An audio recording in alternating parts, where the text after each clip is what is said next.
യാത്രകൾ പ്രകൃതിയോടും അല്ലെങ്കിൽ മനുഷ്യനിർമ്മിതികൾ ശില്പങ്ങൾ അതേപോലെ തന്നെ ആരും പോകാൻ ആഗ്രഹിക്കാത്ത സ്ഥലങ്ങൾ. കാരണം ഒരു മനുഷ്യനായി ജീവിച്ചിട്ടുണ്ടെങ്കിൽ ഒരിക്കലും ജനനവും മരണവും ആരും ആഗ്രഹിക്കത്തില്ല. ജനിക്കാൻ ആഗ്രഹിച്ചാലും മരിക്കാൻ പാടാണ്. മരിക്കുന്ന സ്ഥലങ്ങളിൽ ആരും അങ്ങനെ പോകാറില്ല. അതായത് എൻ്റെ മതവിശ്വാസപ്രകാരവും മറ്റുള്ള മതവിശ്വാസപ്രകാരമുള്ള ഇത് കാരണം ഞങ്ങളിത് ഖബറടക്കം, അതേപോലെ സിമിത്തേരിയിലടക്കം, അതേപോലെ തന്നെ ദഹിപ്പിക്കൽ, ഈ 3 സമ്പ്രദായങ്ങളും സത്യത്തിൽ ഞാൻ കണ്ടിട്ടുണ്ട്. പക്ഷേ പലപ്പോഴും ഇന്ന് ചിന്തിപ്പിച്ചൊരു കാര്യമുണ്ട്. ഒരു കല്ലറ തുറന്നപ്പോൾ, അതായത് ഒരു മനുഷ്യൻ്റെ ശരീരം ഏകദേശം 16 വർഷമാകും പൂർണ്ണമായിട്ടും ദ്രവിച്ച് തീരാനായിട്ട്. ഒരാറടി മണ്ണ് പോലും ഒരു കോടീശ്വരനാണെങ്കിൽ പോലും അവന് ഇല്ലെന്ന് അറിയുന്ന സമയം അതാ കേട്ടോ.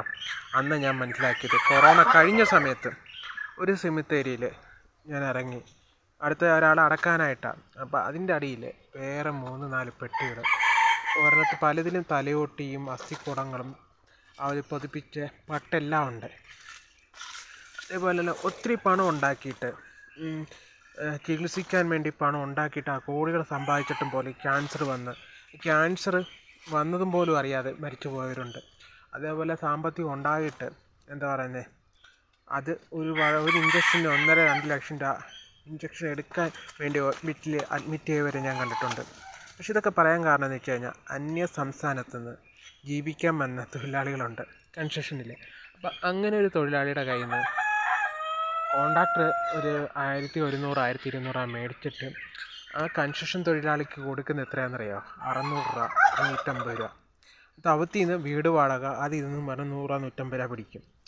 നമ്മളൊക്കെ എത്ര രൂപ സമ്പാദിച്ചെന്ന് പറഞ്ഞാലും പിന്നീട് നമ്മളെ കാത്തൊരു ലോകമുണ്ട്. ഏത് നിമിഷം വേണമെങ്കിലും ഒരു രോഗം വന്ന് അതൊക്കെ നഷ്ടപ്പെട്ടു പോകാൻ.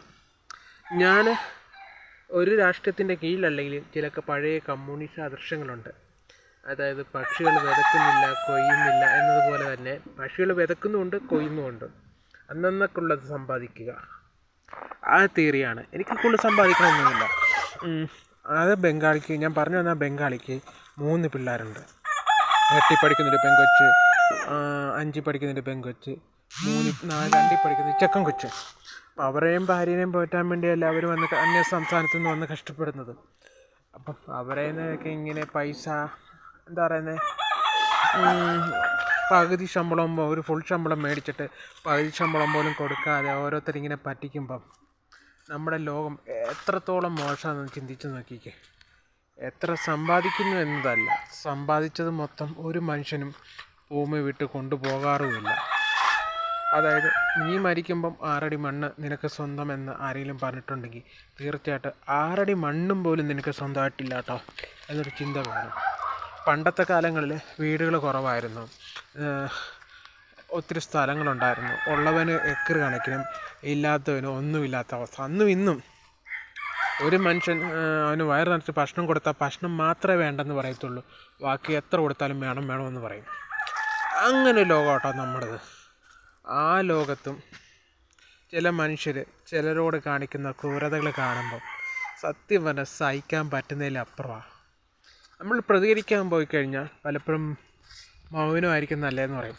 പ്രതികരിക്കാൻ പോയി കഴിഞ്ഞാൽ അത് വിപ്ലവമാകും, പ്രശ്നങ്ങളാവും, വലിയ ഇത് കാര്യങ്ങളാവും. പക്ഷെ ഞാൻ പറഞ്ഞു വന്നത് എന്താണെന്ന് വെച്ച് കഴിഞ്ഞാൽ, നീ അങ്ങനെ ചെയ്യുമോ എന്ന് ചോദിച്ചു കഴിഞ്ഞാൽ ഞാൻ ജീവിതത്തിൽ പല ജോലികൾ ചെയ്യുന്നത്.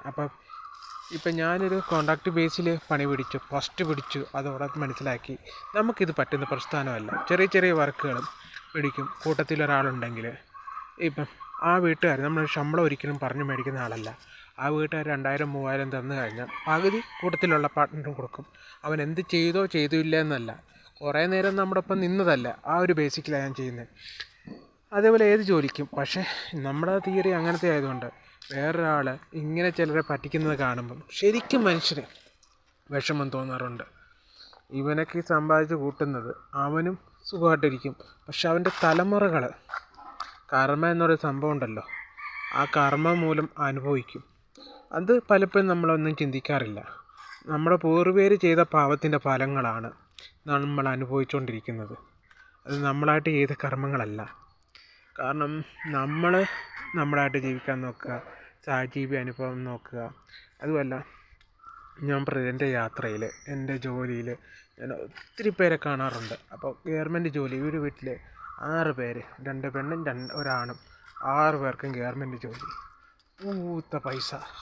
പക്ഷേ ആ വീട്ടിലൊരാൾ മരിച്ചപ്പം മരുമോൾ വേണമായിരുന്നു മൃതദേഹത്തിലൊന്ന് പിടിച്ചെടുക്കാനായിട്ട്. അയൽവക്കക്കാരുമില്ല. കാരണം പണമുണ്ട്, അയൽവക്കക്കാർ വേണ്ട, എല്ലാവരും സഹകരിക്കുമെന്ന് പറഞ്ഞു. പക്ഷേ ഒരു മനുഷ്യനും ഇല്ലായിരുന്നു.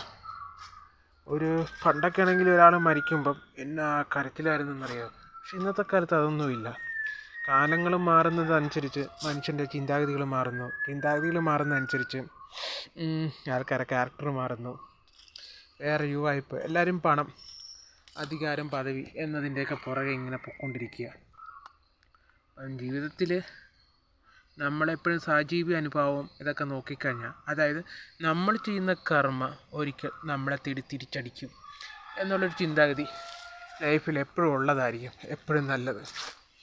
അത് ആരെയും വെറുതെ വിടത്തില്ല. എല്ലാ മതങ്ങളും അടിസ്ഥാനം ഒന്ന് മാത്രമേ ഉള്ളൂ: മനുഷ്യൻ്റെ സ്വാർത്ഥ താല്പര്യങ്ങൾക്ക് വേണ്ടി അല്ലെങ്കിൽ വിശ്വാസങ്ങൾക്ക് വേണ്ടി ഓരോ ഇതിലും ദൈവത്തിൻ്റെ മാലാഖമാർ അല്ലെങ്കിൽ പ്രവാചകന്മാർ, ദൈവം തനിക്ക് ചെയ്യാൻ പറ്റാത്ത അല്ലെങ്കിൽ ഓരോ കാര്യങ്ങൾ നിയമിച്ചിട്ടുള്ളവരെ സൃഷ്ടിക്കുന്നു നമ്മുടെ ദൈവത്തോട് നേരിട്ട്. അതായത് ഞാനൊരു ദൈവവിശ്വാസിയാണെന്ന് വെച്ചാൽ തീർച്ചയായിട്ടും ദൈവവിശ്വാസിയല്ല, പക്ഷേ ദൈവമുള്ളൊരു ശക്തി ഉണ്ടെങ്കിൽ അതെൻ്റെ ഫ്രണ്ടാണ്. കാരണം എൻ്റെ സങ്കടങ്ങളാണെങ്കിലും സന്തോഷങ്ങളാണെങ്കിലും ഞാൻ ഷെയർ ഇടുന്ന ഒരാൾ. അല്ലാതെ ദൈവമേ അല്ലെങ്കിൽ പടച്ചവനെ എനിക്ക് ഇന്നത് തരണമെന്ന് ഞാൻ ഒരിക്കലും പറഞ്ഞിട്ടില്ല. അത് കാരണം ഹാപ്പിയാണ് ഞാൻ. എന്ന് വെച്ചാൽ എല്ലാം അറിഞ്ഞ് ചെയ്യുന്ന ഒരാൾ. അതുള്ളപ്പോൾ നമ്മളെന്തിനല്ലേ പേടിക്കുന്നത്?